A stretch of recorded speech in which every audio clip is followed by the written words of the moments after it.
How's Barrie here, Best China Info, speaking to you from Beijing, February the 6th, 2022. I noticed this just this morning on Twitter. Sophie Richards, a so-called human rights organization, tweeted, and it's raised a bit of a storm, the Olympics cauldron was just lit by one person whose Uyghur community China government seeks to destroy. No proof. As usual, no proof, just a statement, just a bit of sensationalism here. There is not a hell hot enough for whoever thought this up. So, Sophie Richardson, you have revealed your true colours, as if you hadn't already often enough times, as with the rest of your ilk in Amnesty International, Ken Roth and all the others, all the so-called NGOs. There is no hell hot enough, and as I recall, Adrian Zen said, recommended burning Jews in God's fiery furnace. So this is where they're coming from. This is the thread. It's anything that they can pick up to throw at China. Now, my thoughts on this are several. Going back to Human Rights Watch being a human rights organization, it is not. It is funded, and by last count, George Soros, who is rabidly anti-China, and he's rabidly anti-China because China stopped him from extricating billions from China, and he is rabidly anti-China. I will not point to some of the other things that George Soros has been involved in with regard to trying to insurrect and usurp China. There are many, and they go back to 1989, if you know what I mean. Soros gave $100 million to Human Rights Watch. Why? For humanitarian concerns, to carry the banner of human rights? No, he gave them $100 million to say what he wanted them to say. They're a mouthpiece for the money. That's it. Okay, I'm not going to pull any punches. That's what they are. Okay.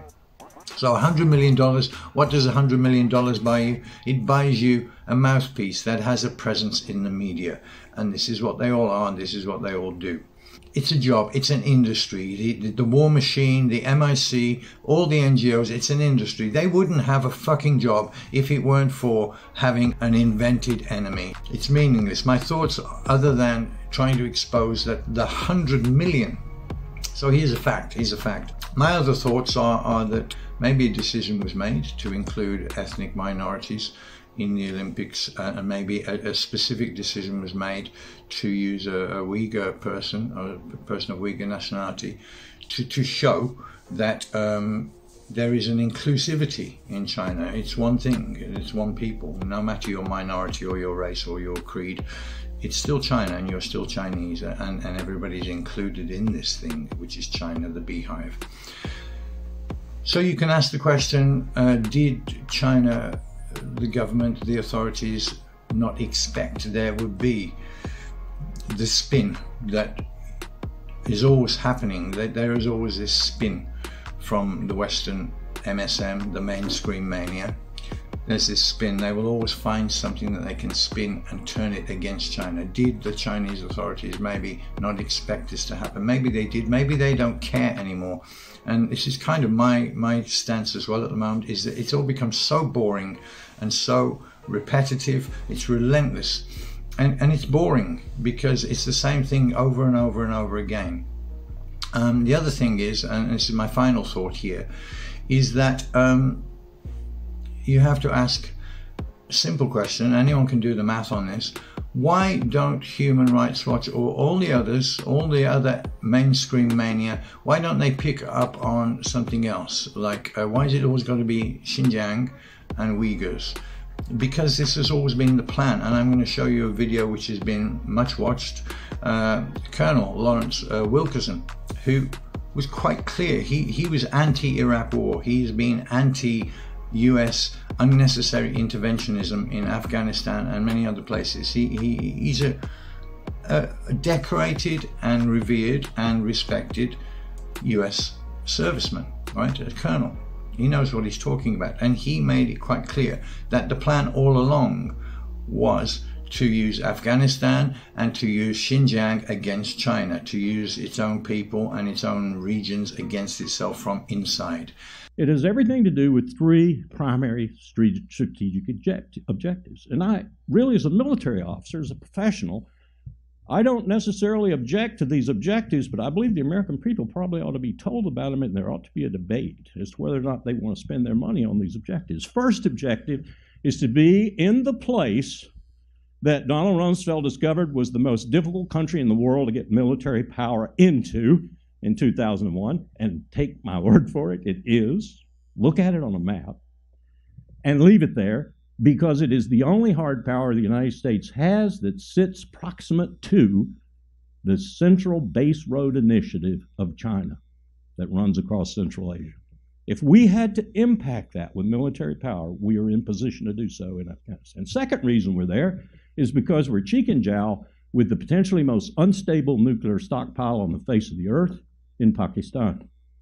We want to be able to leap on that stockpile and stabilize it if necessary. And the third reason we're there is because there are 20 million Uyghurs, and they don't like Han Chinese in Xinjiang province in western China.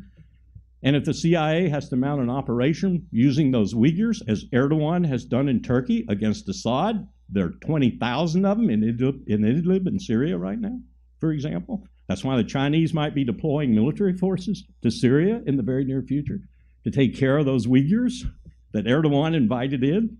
Well, the CIA would want to destabilize China, and that would be the best way to do it, to foment unrest and to join with those Uyghurs in pushing the Han Chinese and Beijing from internal places rather than external. As you must ask, why is it Xinjiang? Why is it Uyghurs? Do they care about Uyghurs? Do they care about Xinjiang? No, they don't. They don't care about this at all. It's because it's part of the plan, and they're all paid as part of this plan, okay? Because China is rising, China has risen. It is surpassing America as the great force in the world. And America no longer is the hegemon. It's lost its place. It's over, okay? And the anglo-zionists, the bankers, the people who control all this, the people who suck, who are parasites on this system that they have created, are terrified of this fact, and they can't stop it. It won't. China's rise is inexorable. But they will do everything they can to hamper it, okay? So this has always been the plan from way back to the 70s and the 50s even. They used Tibet, they tried to use Tibet, they failed. They tried to use Hong Kong, they failed. They have tried to use Xinjiang, they are failing, okay? They have failed. So this is it, and this is why. And all these people like Sophie Richardson are paid as part of this imperialist, colonialist, hegemonic plan, okay? That's what they are, that's all they are. Human rights has got nothing to do with this. They don't care about Uyghurs, they don't care about Xinjiang.